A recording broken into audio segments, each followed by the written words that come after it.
আসসালামু আলাইকুম। Barishal dot news থেকে রাত ৯টার শীর্ষ সংবাদ আমি ফারহানা করিম। প্রথমে সংবাদ শিরোনাম, পরে বিস্তারিত। বরগুনায় ভোট দেওয়ার শর্তে সাহায্যের তালিকাভুক্তর অভিযোগ। পাথরঘাটায় প্রার্থীর উপর হামলার প্রতিবাদে মায়ের সংবাদ সম্মেলন। আগলঝাড়ায় জাতীয় ভিটামিন এ প্লাস ক্যাম্পেইন উদ্বোধন। বরিশালে ৭ বছরের শিশুকে ধর্ষণের অভিযোগে বৃদ্ধ আটক। ঝালকাঠিতে কিশোর গ্যাং গ্রুপের ২০ সদস্যকে আটক করেছে র্যাব। বাকেরগঞ্জে ট্রলারে উঠতে গিয়ে পা পিছলে নদীতে পড়ে নিখোঁজ বৃদ্ধ। আজ থেকে খুলছে খুলনা মোংলা রেলপথ। ঝালকাঠিতে পারিবারিক বিরোধে যুবককে কুপিয়ে হত্যা। এতক্ষণ শুনলেন সংবাদ শিরোনাম, এখন বিস্তারিত। বরগুনার তালতলী উপজেলার পরিষদ নির্বাচনে নির্দিষ্ট প্রতীকে ভোট দেওয়ার শর্তে ঘূর্ণিঝড় রিমালে ক্ষতিগ্রস্তদের তালিকার নাম অন্তর্ভুক্তির অভিযোগ পাওয়া গেছে। পচা কোরালিয়া ইউনিয়ন পরিষদের চেয়ারম্যান আব্দুর রাজ্জাক হাওলাদার ও নিশানবাড়িয়া চেয়ারম্যান কামরুজ্জামান বাচ্চুর বিরুদ্ধে এমন অভিযোগ উঠেছে। বরগুনার পাথরঘাটায় উপজেলা নির্বাচনকে ঘিরে দুই গ্রুপের সংঘর্ষে গুরুতরভাবে আহত হয় দোয়াত কলম মার্কা নিয়ে উপজেলা চেয়ারম্যান পদপ্রার্থী এনামুল হোসাইন।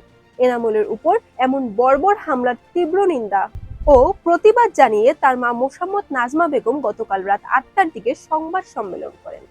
বরিশালের আগলঝাড়ায় জাতীয় ভিটামিন এ প্লাস ক্যাম্পেইন উদ্বোধন করা হয়েছে।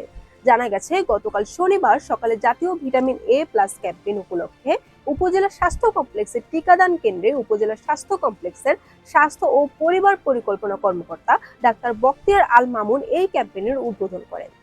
বরিশাল নগরের কাউনিয়া এলাকায় ৭ বছরের এক শিশুকে ধর্ষণের অভিযোগে ৬৩ বছরের এক বৃদ্ধকে আটক করেছে পুলিশ। কাউনিয়া থানার ভারপ্রাপ্ত কর্মকর্তা আসাদুজ্জামান শনিবার বিষয়টি নিশ্চিত করেছেন। ঝালকাঠিতে অভিযান চালিয়ে পৃথক ৪টি কিশোর গ্যাং গ্রুপের ২০ সদস্যকে আটক করেছে র্যাব ৮। শনিবার বিষয়টি নিশ্চিত করেছে র্যাব ৮ এর বরিশালের মিডিয়া সেল। বরিশালের বাকেরগঞ্জ উপজেলায় ফেরিঘাট থেকে ট্রলারে ওঠার সময় নদীতে পড়ে এক বৃদ্ধ নিখোঁজ হয়েছেন।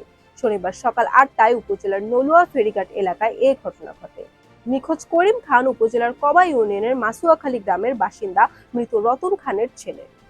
প্রকল্প পাশের পর কেটে গেল ১৩ বছর, অবশেষে অপেক্ষার অবসান হতে চলেছে দক্ষিণাঞ্চলবাসী। দেশের পর্যটন শিল্পে উন্মোচিত হতে যাচ্ছে সম্ভাবনার আরেক দুয়ার। ৪,২২৫ কোটি টাকা ব্যয়ে পূর্ণতা পেল বেনাপোল খুলনা মোংলা রেলপথ। প্রকল্পের ব্যয় নির্ধারিত ছিল ১,৭২১ কোটি টাকা। ঝালকাঠিতে পারিবারিক বিরোধের জের ধরে মাহফুজুর রহমান নামের এক যুবককে কুপিয়ে হত্যা করা হয়েছে। তার বয়স ২৩ এবং তার বাবা আমির আলী হাওলাদার এবং মা ফিরোজা বেগমকে কুপিয়ে গুরুতর জখম করা হয়। শনিবার বেলা 11:30টার দিকে শহরের নতুন স্টেডিয়াম রোডে বিকনা এলাকায় এ ঘটনা ঘটে। Barishal dot news.